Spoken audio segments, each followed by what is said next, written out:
Guys, this is Turok.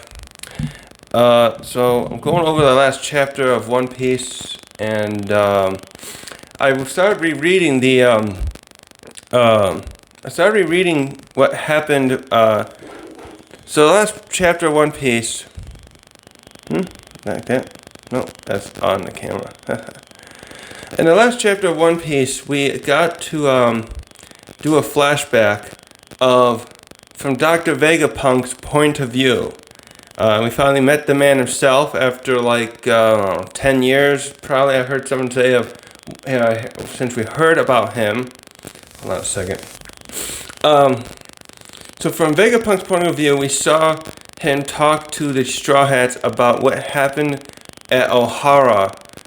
By the way, if anyone's watching this on stream, I'm doing spoilers for the chapter. Hopefully you see that with the number I put on there. So spoilers ahead. I should have done it earlier. Professor Vegapunk told the main Straw Hat, the Straw Hats with him about his visit to Ohara years ago. So the picture I think we all had in our head about Vegapunk all this time was that he seemed like this very cold, calculating guy who was just working for the government to further his scientific projects. But we found out that this was a very false image, partially, in that he cares about knowledge and like the pursuit of knowledge as well. Although his focus is definitely science and creating like machinery or technology. But he had a respect, we found out, for the other academic stuff, because we found out him and Clover, Professor Clover from Ohara, were associates at not associates, were they associates or acquaintances? He knew of him, so he told the Straw Hats how he went to the Ohara to pay his respects 22 years ago after the Buster Call, and that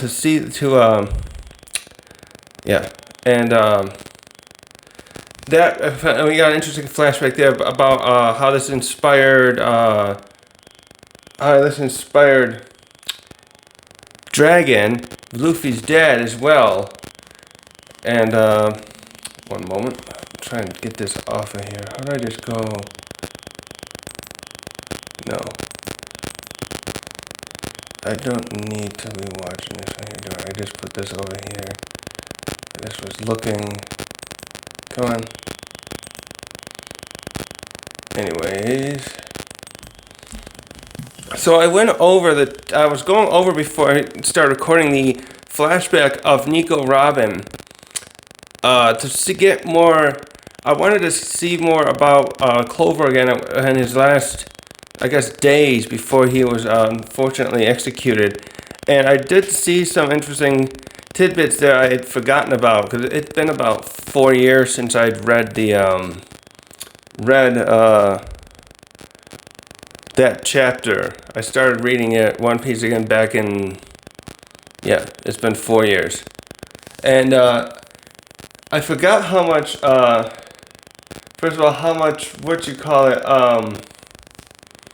Clover knew the danger he was in his last days, and it seems like somehow though by the way, when I watched Tekking's review, and it looked like one thing I had missed with the chapter. I'll pull it up here on my tablet. That it looked like Clover had been incarcerated a number of times beforehand by the government for some of his expeditions he did and whatever findings he had. And at this point, so he knew in the last moments of his life that he had been he knew this was coming, and it looked like all the other members of the archaeologists here too knew this, and so they were trying to persuade not Nico, I keep calling her Nico, that's her last name, Robin. If I say Nico, I'm meaning Robin. In my last video I posted on YouTube, I kept calling her Nico. I think I have Nico on the brain because I follow a YouTuber who goes by the name Nico, and I keep thinking of that. So it's very interesting to see here how the archaeologists definitely knew what was happening with their research was putting them in trouble there, and that they were still going to go through with this to find the truth, and it was also interesting. I'll be doing my little tangents today. I'll probably go back to some of this. It was also interesting to see how the government again was framing them as devils. That it looked like the main charge they used to justify what they did was saying that and it's just like the cover story to though I wonder how much the public would know about this. That's interesting to think about, because the government, the public seems to be very in the dark about a lot of this. But they claim that the research of the poneglyphs in the ancient kingdom was illegal because they're worried that people will bring back the ancient weapons, the Poseidon, Pluton, and Uranus, which is funny that we know Poseidon now does already exist. So that actually also makes me just realize or think of that. How much does the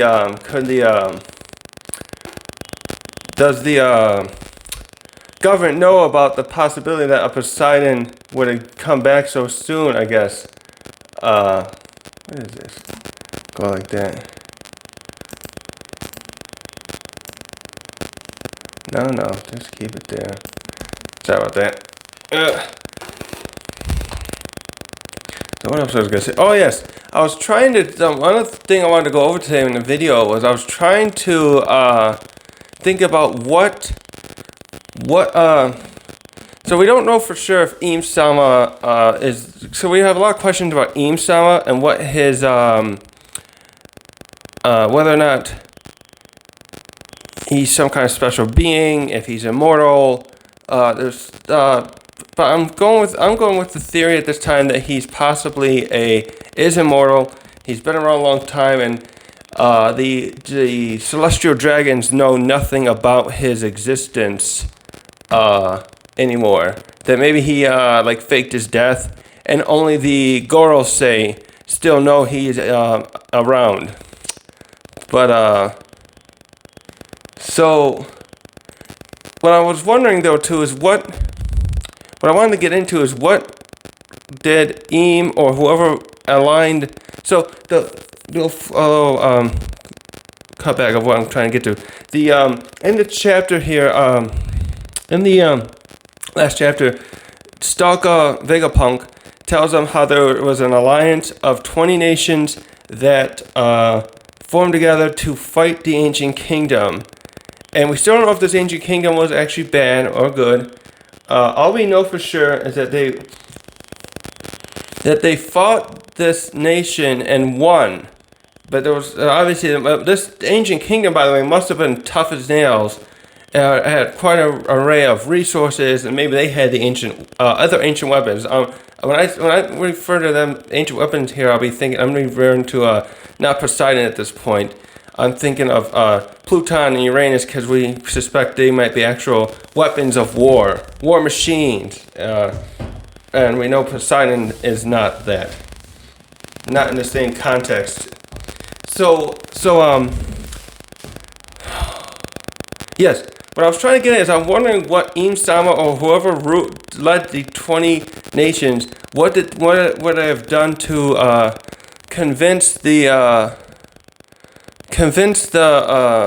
other nations that this war had to happen. What was the justification?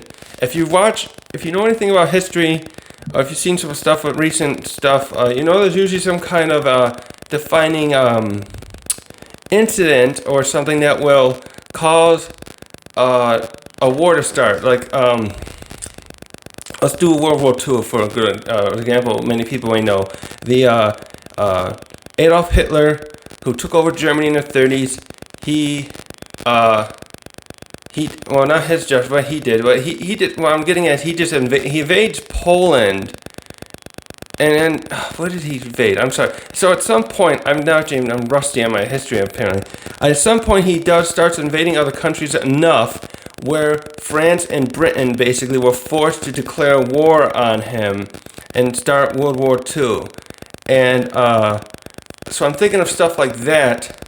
What did the ancient kingdom? What did the leader of this alliance, do to convince the others that this ancient kingdom had to be fought and destroyed? Actually, what that reminds me of too is going back into our ancient history, Rome and Carthage. Rome was an up-and-coming superpower in Italy, and Carthage had been there a while. Been around hundreds of years by this point. Actually, Rome technically was too, but they weren't as powerful as Carthage. Carthage was like this seafaring empire, commercial empire type thing. And Rome had already had a war with them, and at a later point, I remember there was a guy named Cato the elder, because there was a later Cato who was a contemporary of Julius Caesar. This Cato the Elder was working to convince his peers in Rome and the Roman Senate that Carthage had to be destroyed. And that's probably when the third Carthage War started, where they actually destroyed Carthage once and for all. So I'm thinking about an incident like that where Sama would have been like the Cato the Elder, and he gets the other nations these other 20 powerful nations. Probably these. Also, we know there's a lot of nations in One Piece, and I was trying to look through some of them, but I don't know. Yeah. Okay. No, I'm not looking at that. I was just checking if it was working again. All right. Where was I going with that? Yeah, the nations. There were a bunch of nations that we know about. We saw those rulers, for example, at Reverie back when that arc happened. And I was trying to think about what other nations would have done that. I'll just stop doing that and get that. Go into that in a second. That was my next topic.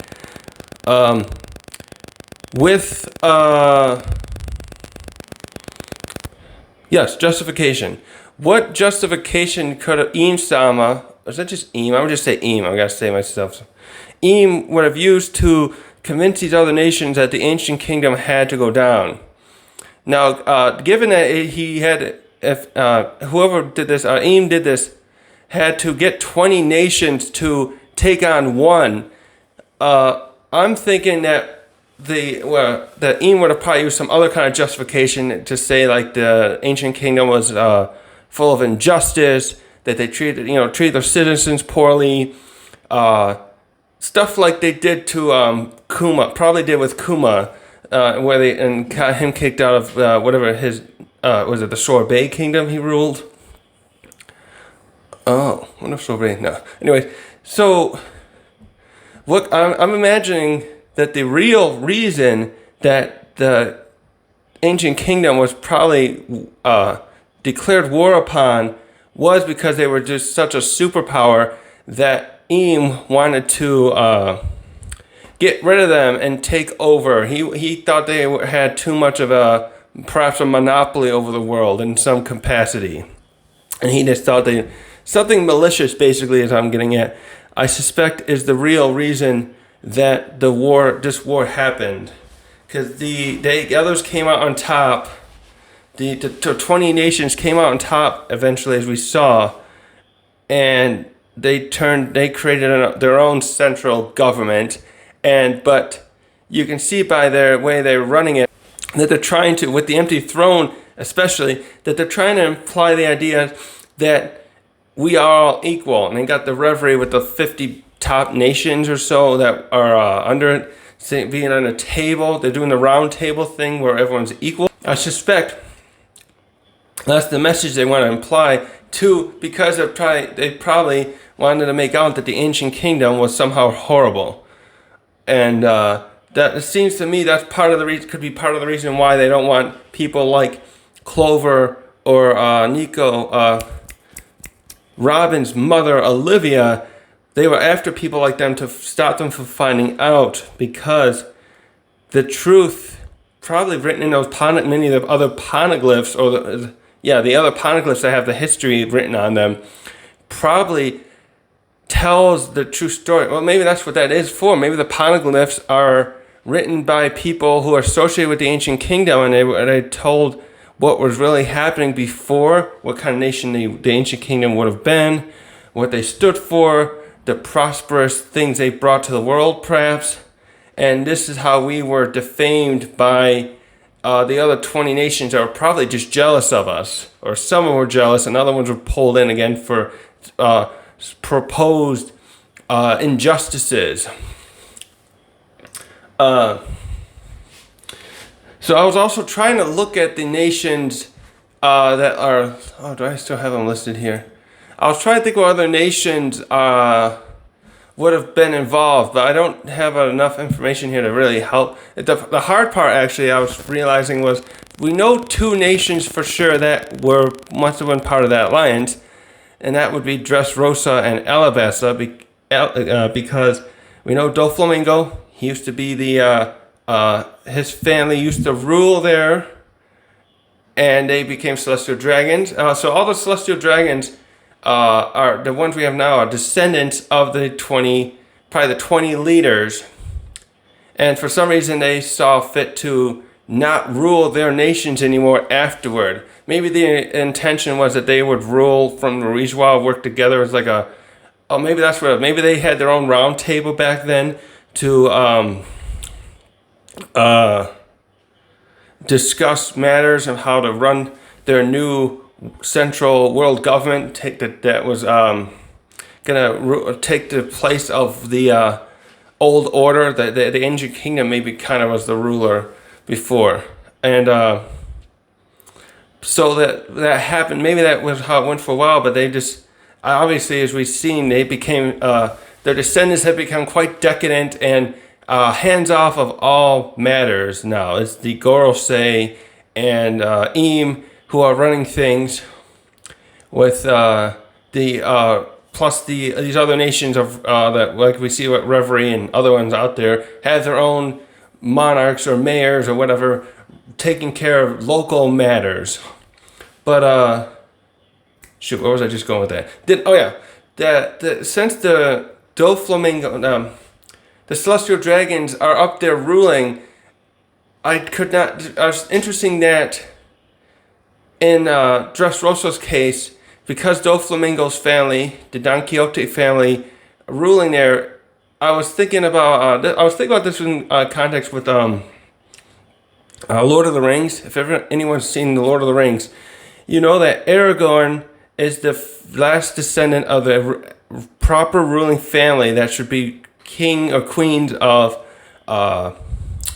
Gondor, and because of what's his name, Isildur keeping the ring, and he died. Maybe because of shame, the rest of the family never returned to Gondor. Maybe they were cast out. But Aragorn's supposed to come back, and people have been hoping for him to in the movies, in the books, to come back and take the throne. And but ever since, his family's been either cast out or left in shame. Thousands of years ago, there's been a stewardship in charge that was Boromir and I don't remember his brother's name. Family taking over, ruling there to keep an authority figure, to keep the country going. But in the case of the key thing here is the correlation I'm trying to make is that that's a stewardship. They're not proper kings. I mean, the guy was the Boromir's dad sitting on, I think it was the actual throne, but they know they're not the kings. Though he was the dad there, I noticed, was pretty pissy about the idea of Aragorn coming back because he didn't want. So it's almost like he wanted to make himself king, but he knew he couldn't because the people probably wouldn't allow it. So, anyways, in the case of Dressrosa, with the Don Quixote family going to Marijois 800 years ago, there is a line of kings, a family that rules now there and has been ruling, and it's still ruling. The was that Dol? Wait, King Riku, wasn't it just Riku? I was gonna say Riku. Riku's family has been ruling there, and he is the king of the family of the Dressrosa, which is just interesting. So that he wouldn't be called like a steward there to because Don Quixote, maybe like if Doflamingo had wanted to come back as Doflamingo did, although he used malicious ways to get himself back in the good graces of the people, he wanted to come back. I would think that Riku would just been a steward all this time for the Dressrosa. It's interesting that they just installed a new king. So something must have gone on there where the Marijois Celestial Dragon families, like Don Quixote, were like, no, we're going to stay here. So, have your own king. They didn't seem to care. Maybe a past Goral sage told them to do that. Something like that. And another reason I bring this up this way is that one of the other families of the Celestial Dragons never went to Marijois. The Alabasta line, Cobra and what's her name? Vivi. Vivian? Oh crap, I can't think. They continued to rule Alabasta after the war. They never went up there. And for some reason, they're considered traitors now because of it. It's very funny how that turned out. That I would think that would have been what most of the Celestial Dragon ancestors would have wanted to do. Why other ones didn't go back? What was made them do that? Maybe just because of the round tables. A more positive way would be, I'm thinking that they stayed there because they knew they had to help the other countries. Maybe this war was such a bad one that initially they were trying to help rebuild everything from the after the war, but it just seems like they simply lost their way based upon how should I put that like that maybe instead? Based upon how they've turned out, they are quite I'm trying to see. I got the other camera here. And, anyways, I should look quickly. So there's that. Yeah. So that's that. Why did Dressrosa have a new king?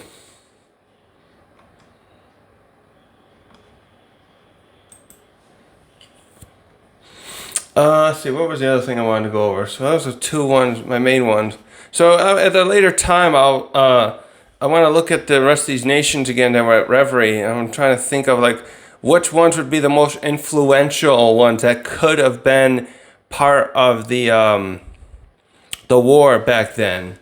We certainly know it wasn't Drum Island with that asshole king. What's his name that was there? That Luffy and them had to beat up. I'm wondering if like Water 7 was involved. They look like... Oh, that was another topic too. I was thinking about with relation to with this Clover, what the stuff, how Clover's, how Dressrosa, sorry. With how Ennie's Lobby's arc was also associated with Water 7 because of the CP9 trying to get the Pluton plans. I was just thinking about how, because Water 7's ship engineers, they formed a militia of sorts and helped the Straw Hats at Enie Lobby. I'm kind of surprised that Water 7 seems to have been left alone. since that battle 2 years ago at Enie's lobby. I'm a little surprised the world government hasn't tried to. Is that technically part of the world government already? Maybe it is. I should look into that. I was just thinking about why they hadn't tried to take over that place and by sending another team in, a better team maybe, and taking over and punishing them for their involvement in the destruction of Enie's lobby. That's another thing too. Is he? I forgot to look. Is he the? Is that guy the mayor of Water 7?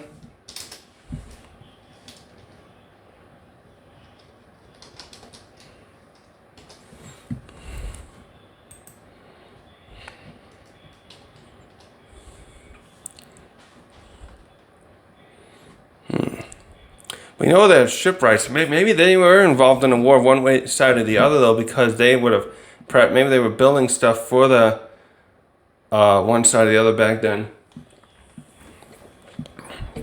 Wait a minute.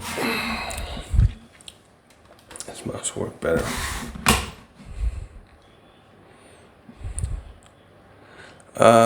Who's the leader? Who's that Frankie's friend again? His brother or sorts.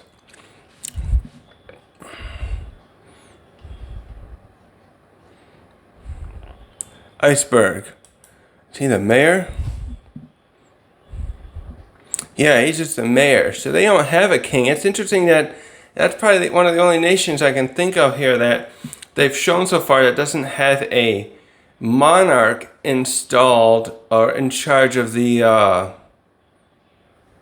of it. That they have just a mayor. I wonder too why then they're never have been part of a Reverie. Maybe they don't pay. Isn't there like a fee though to pay to be part of Reverie, to a tribute, right, to the Celestial Dragons.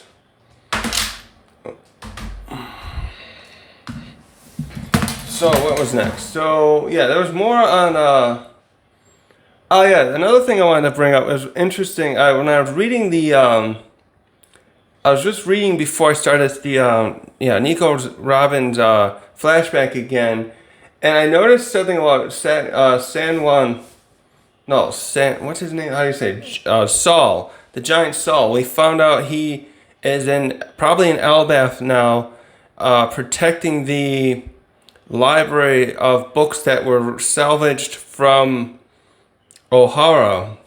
But in an earlier part of this chapter, this flashback, I noticed he he didn't seem to really care much for the other Elbaf giants. So there definitely seems to be probably some separate clans of giants, perhaps, or tribes, you might want to call them one way or the other, that exist. And not San Juan, I'm thinking of that other guy from who's with Blackbeard. That's what I keep mixing up.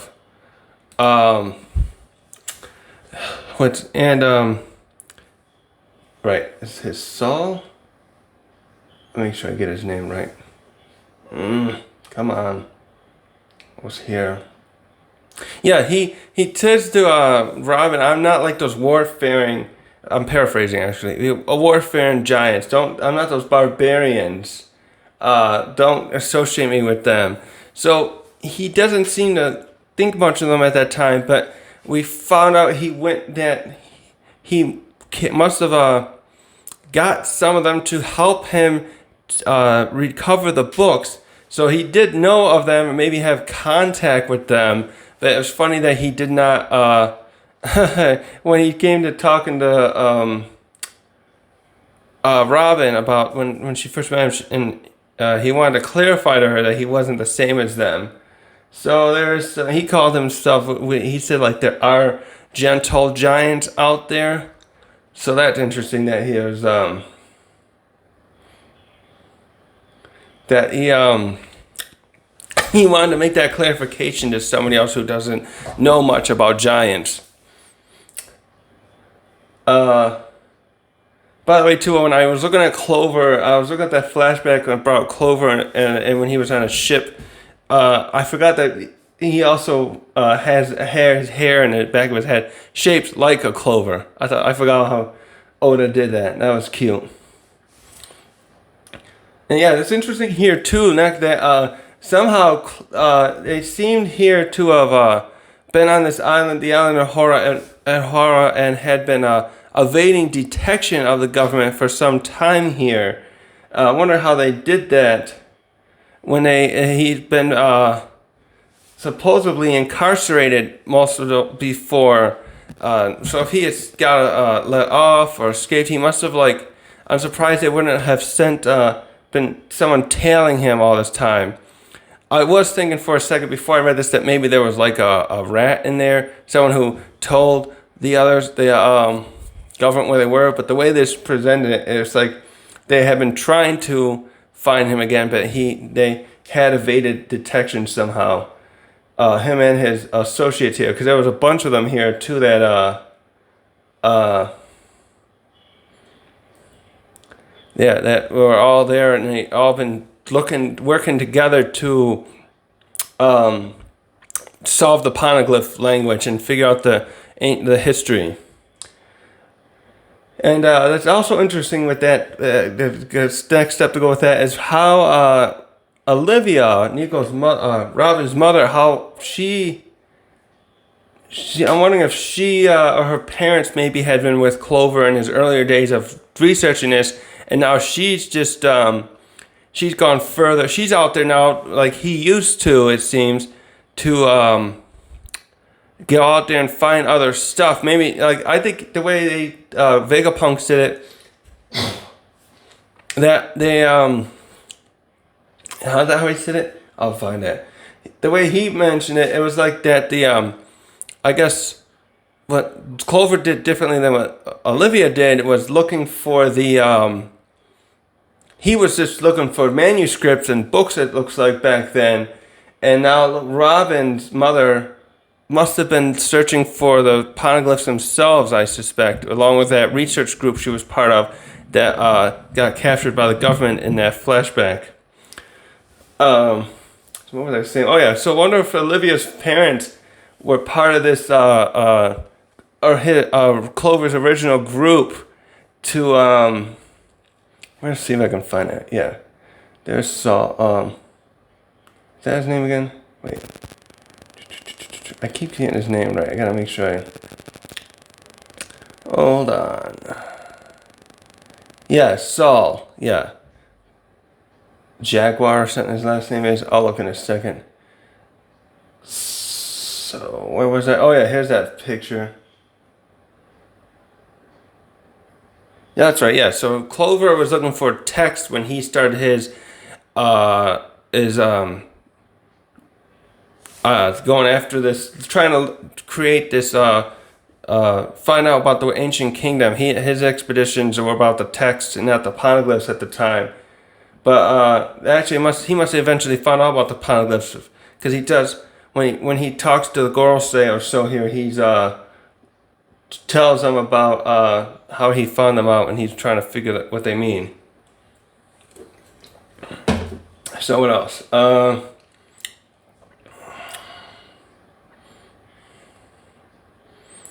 Dragon, right? See, well, Dragon. Yeah, so Dragon here, it's very interesting to note how he is not he must have never had an interest in the military, because Garp, obviously, by then this is, let's see, 22 years ago. So this would be, 16 years after the God Valley incident. So Garp here is definitely, the hero to the populace at large and among the Navy officers. And obviously he probably could have became an admiral by that time now, or after that if he wanted to, but he didn't want to deal with the celestial dragons. And for Dragon here, we see Dragon's already fed up at this point 22 years ago with the world government and created a group. Maybe the group was more of like an activist group trying to protest or some form like that. But it's obvious here now. We found out this is his inspiration. He he was disgusted by the Navy here. That could be it too. Maybe what if him and his dad Garp never actually got along after this incident too, because maybe he looks at the Navy as being too. Maybe he kind of sees what the Navy is for what it is, with the higher ups being under the thumbs of the Gorosei and the Sister Dragons. He's fed up with how they're running the world, and that they're really like, you got them and you got those CP9 who are out there snuffing out people. He's probably just never had an interest in being part of that kind of stuff. So I'm wondering what he used to do before he started this stuff. Did he go into the maybe he worked in the government some other way? Maybe he went into a bureaucracy group and was working. Maybe he worked in CP and those Cipher Pols instead, because he seems especially good now at avoiding the detection of the world government. So he must have some skill set he learned from someone or somewhere, like, to keep himself avoiding detection all this time. Also, like having some special devil fruit. We still don't know anything about his devil fruit. Even if he did have a really good devil fruit, I think he still would have to have a certain amount of knowledge on how to avoid this kind of stuff.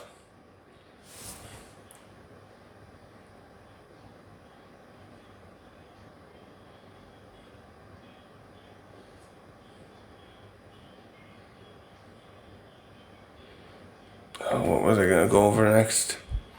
Let me see. I had some notes. No. Let's see.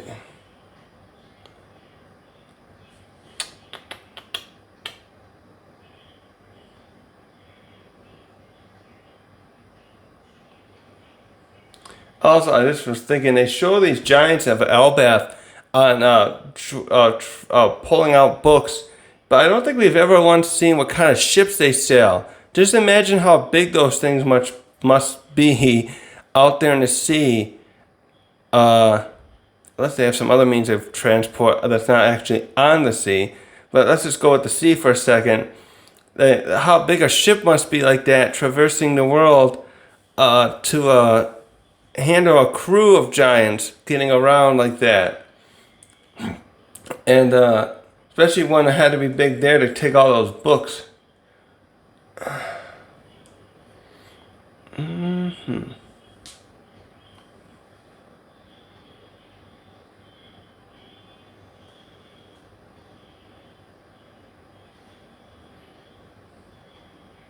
Also, it seems that something else I missed was that not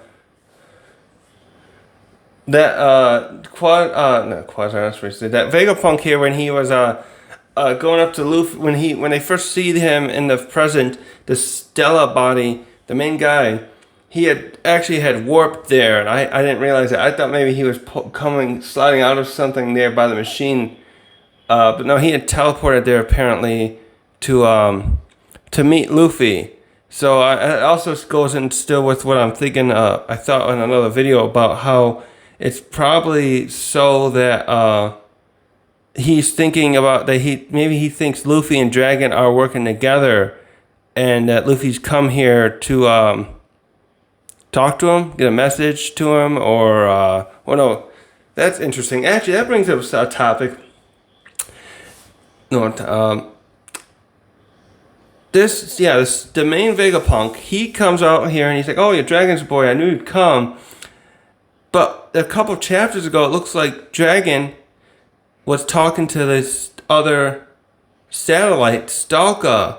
So is Vegapunk Stella unaware that Dragon and Stalker are talking to each other? I wonder if, like, maybe perhaps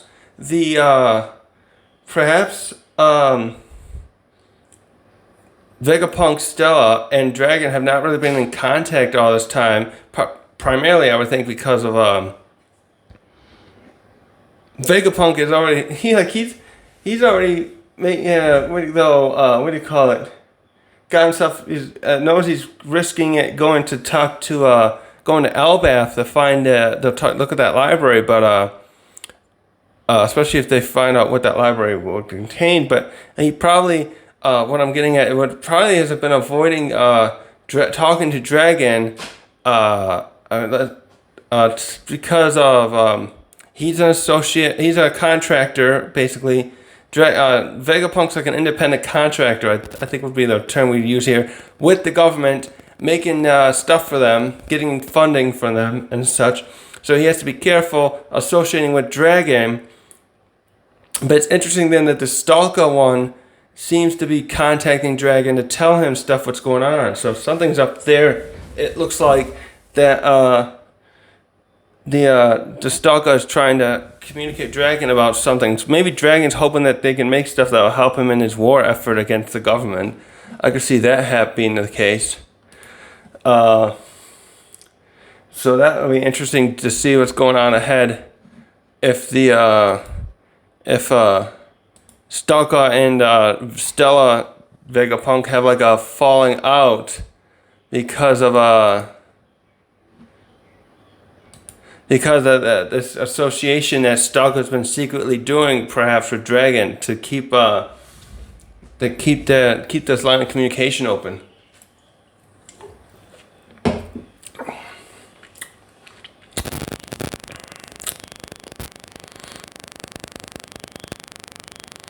Now, so yeah, it brings up another question of why Kuma has helped them in the past. So Kuma, well, no, the first part makes sense. So Kuma sent them away at Sabaody to keep them from being captured. They're like the Straw Hats were in a no-win situation there. They probably all would have been defeated. Maybe a couple of them died if they had kept fighting the pacifistas and the Admiral would have arrived. And the others probably would have been thrown into like a level 4 or 5 of Impel Down after, or maybe even level 6 after what they did with Enie's lobby. So Kuma must have like did that purposely, of course, to keep them from getting captured, because I'm sure knew, by that time that even if he was he a cyborg yet, or did that happen after? I have to look that up. Probably knew that was Luffy's there is Dragon's son, and how important he is, not just because of that, and because his maybe they can know Luffy's goals will help further the revolutionaries somehow. So he helped them escape the being captured at Sabaody back then. And of course he protected the, if I'm right, he protected the Sunny from being attacked or such all that time too. I have to go back and check that, right? I'll look at that later. So,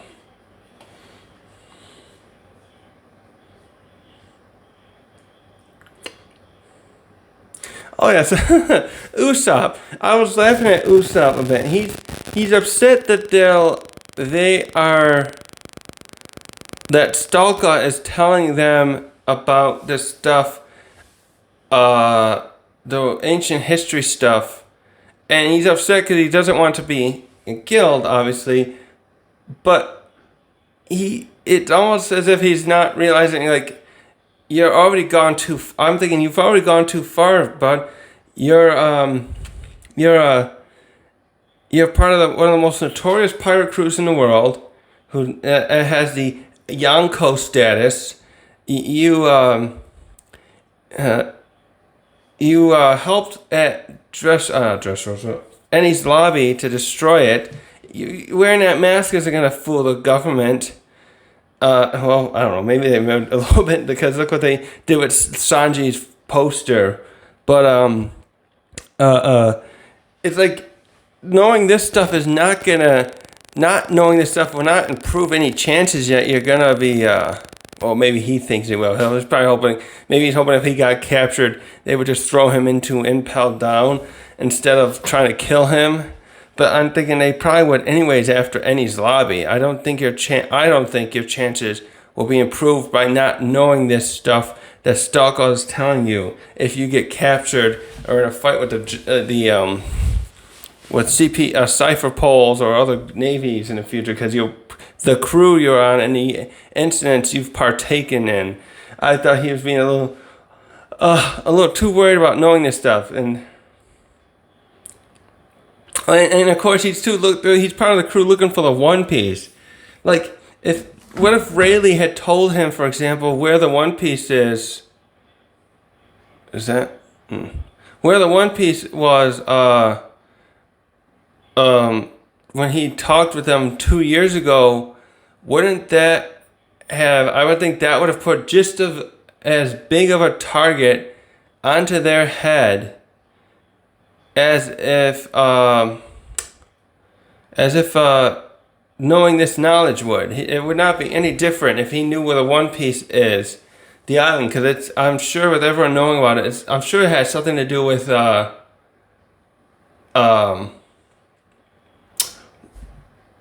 something with laughter probably has to do with the Ancient Kingdom and the Void Century. So I think Usopp's overthinking this, essentially, how much impactful knowing this knowledge will be to the bounty being put on his head, per se. Hold on a second. I was wondering why I thought that maybe Robin had told the Straw Hats her backstory. Apparently I was wrong about that bit, and she didn't really tell them everything. Why are you doing that? Tell them everything about her past here. I guess she's more guarded about the about what happened to her past. What happened in her past than I had thought. She must not want to burden them with that, or she's just like, I think, it could be the past hurts her a lot, so it's quite, it's traumatizing. Her mother was there, her family, the archaeologists, the scholars of Ohara were all killed, well, basically in front of her, I think. I actually need to finish that bit of that chapter here, and it's just sad that not sad that she doesn't feel she can reveal that to him, but maybe she'll be able to, in this arc, she'll finally tell them more about this.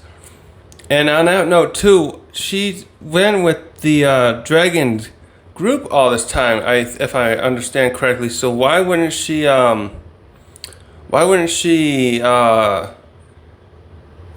feel like she must know something more about stuff with Dragon. I'm wondering if she would have anything to tell Luffy, or something that will help them guide where they have to go to next, from her time there.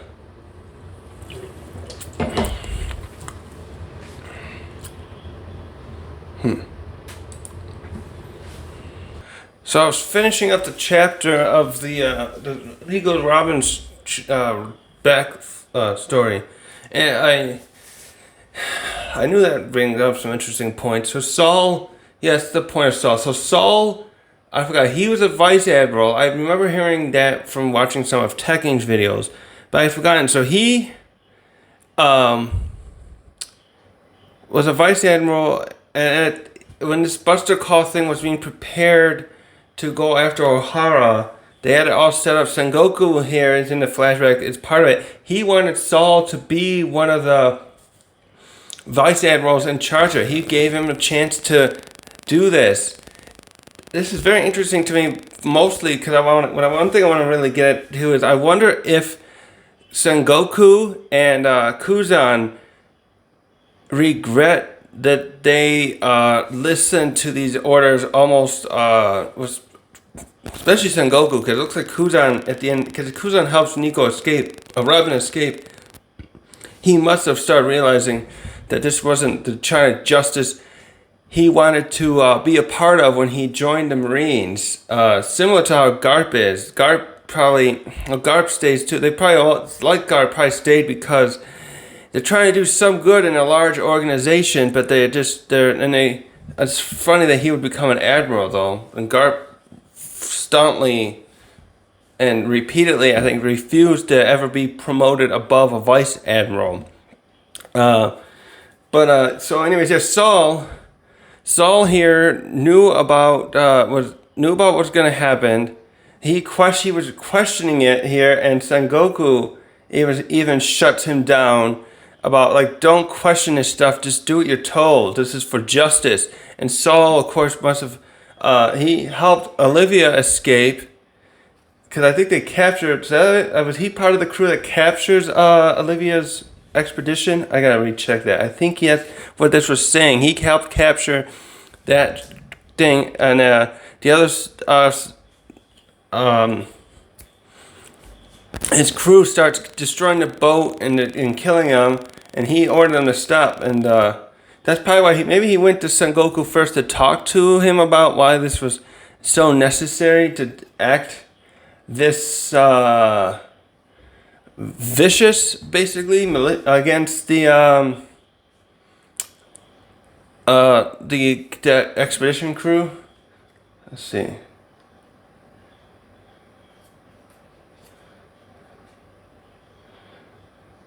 And that will be, yeah.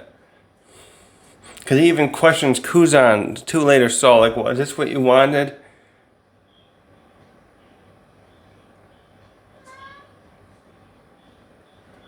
Come on, Pinky, it's okay.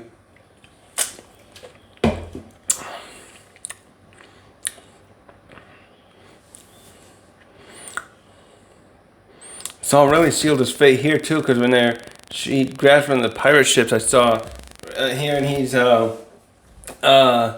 fighting them back to save everyone. Try to buy time. Wait, where was that chapter? By the way, they don't show this Bondum's dad here. I don't think, did he die here or something? Because they never show him in a, no, cause I was thinking, what happens to him after, oh yeah, he did capture Olivia.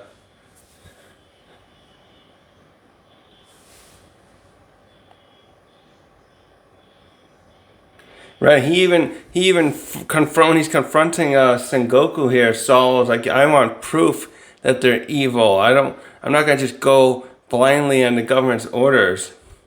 Good on him for doing that. Oh, okay, so then that's right. So he helped Olivia escape from the prison too, that's right. So there's a lot here that really ties in now, and now it really might get me full into the last chapter and how this connects back. So, holy shit. So no wonder Saul's hiding at Elbath. Duh, he broke Olivia out of prison. He questioned the orders of the fleet admiral. He's doing the same with with Kuzan, and he destroys a ship. Yeah, he can't come out of hiding until maybe at the last battle, if he thinks he can help. The government probably shoot him on sight, basically, if they discovered him.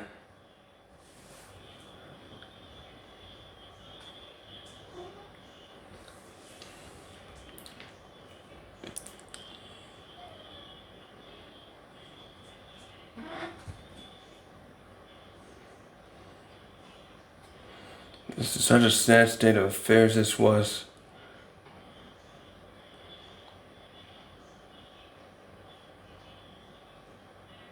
So what happened here? So Clover and the others stayed there as the tree burned down.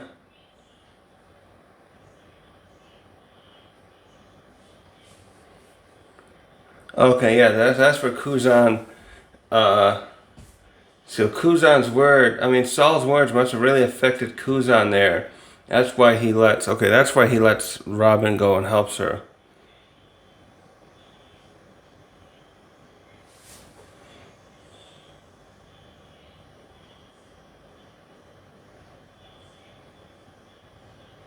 Also, I forgot the thing. It was very cute that Clover and the others threw a little party for Robin in the beginning of this flashback when after she had passed the archaeologist exam that she was taking in order to she was taken in order to help her mom, be with her mom in a way, be able to. Oh, that's another thing. Didn't they say Olivia say here that her husband, she was like continuing her husband's work, so her husband too must have been involved in this stuff, and where was I going with that? It's just like I'm wondering what if their relationship with this infant finding stuff with Clover is what was I trying to think? I'm trying to think of. Oh, that was something else I just thought of. I wonder if it's possible. I'm just throwing this out there. This is a Hail Mary. What if Dragon secret? Remember Ivankov? Oh, because Ivankov. What if Dragon's, the secret that he's been so afraid of, that one scene from Impel Down, is that he had some associations with the archaeologists, or maybe related to them somehow, or with with Ivankov and the others themselves as the Revolutionary Army, one or the other. I'm thinking more with O'Hara. How old was Dragon back then? He would have been in his 20s. Yeah, this is more of a Hail Mary, but I'm just thinking as Ivankov formed the army with Dragon, and I was thinking because if Dragon and Ivankov maybe knew about also Ivankov knew about what the O'Hara people were doing and maybe associated with them somehow. He would have met Dragon at some point, realized Crocodile. Sorry, this is about Crocodile.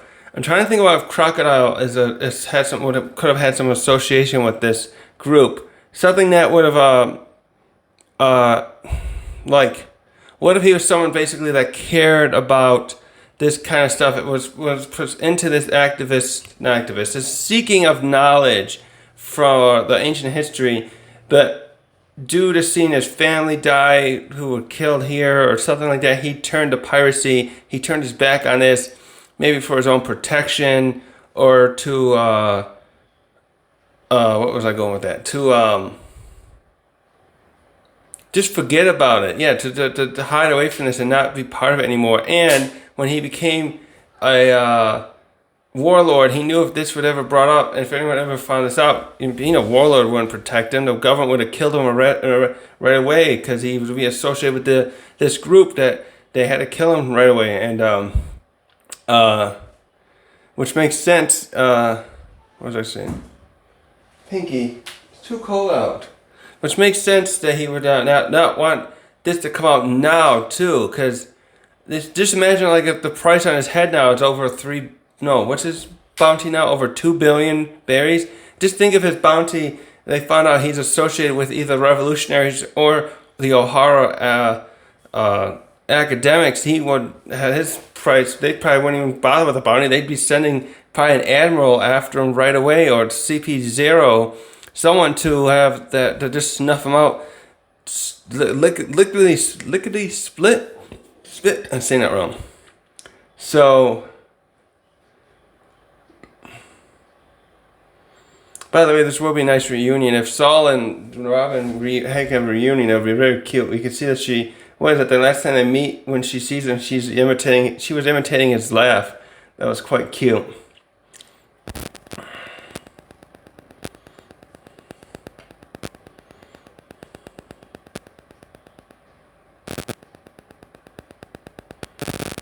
So yeah, I wanted to go over that stuff, especially as it relates to this flashback. I had to reread this, and this was just quite a bit here.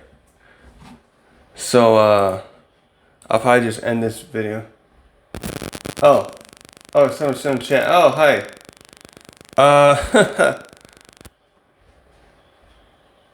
What's a one piece? It's how would you say? It's less than a two piece. That's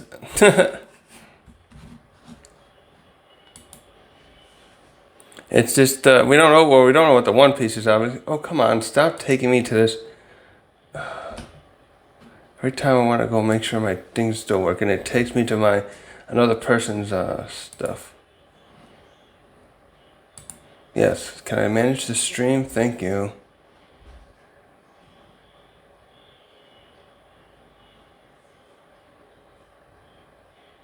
What is it now? 3 o'clock? 3 o'clock. Unstable. Why is it unstable? Oh, by the way, if anyone here is watching this, I'll be posting the video. I'm recording it here through my camera. I'll be posting this on YouTube. I have other videos there where I'm just discussing my thoughts, my random thoughts as I watch. I've been reading One Piece as I'm reading it. I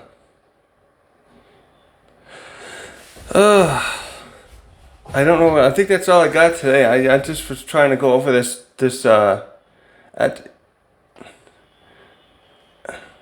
Another thing too, I'm kind of surprised Spandam is his name.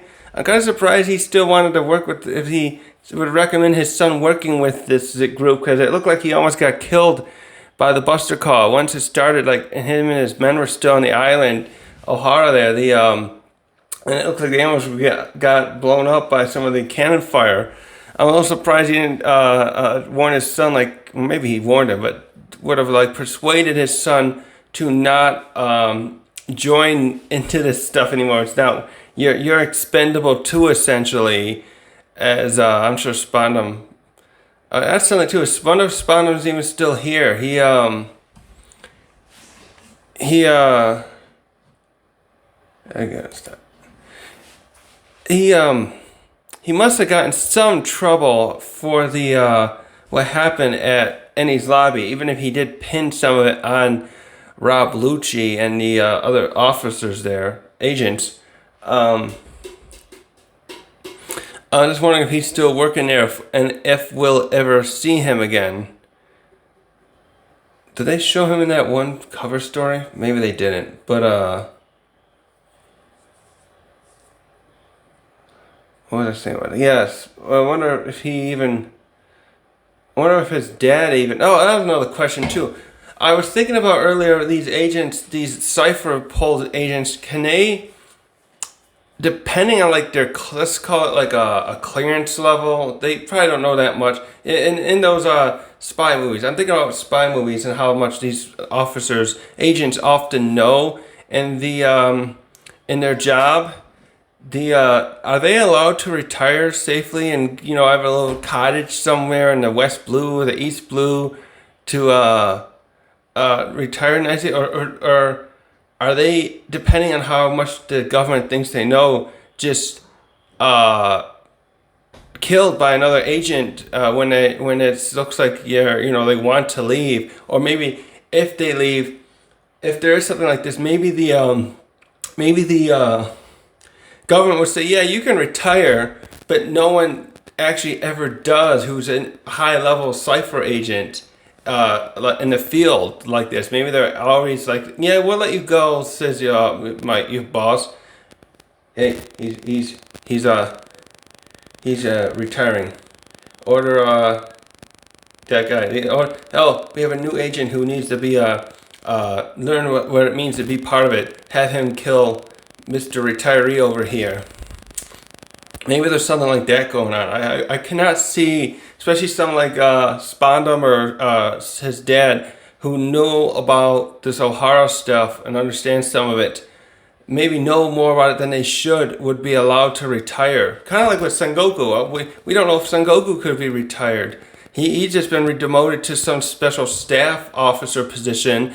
And he's still there because he's been a fleet admiral for a long time. I don't know if he could retire either. I know Tekking already brought that one up, but I kind of agree with what he was, that implication that. Oh, litter cat. That the idea that these high-level officers perhaps too could be in some danger, and they never can properly retire and live among the civilians again, be part of this the public again, because they're too much knowledge among that they know about. The government really, you can see, the government really has a stranglehold here on this. They're really worried about something, and I'm really interested in finding out what that is, what they want from, what they want to withhold. So, I think I'm going to end the video on that part in the stream. Obviously, I'm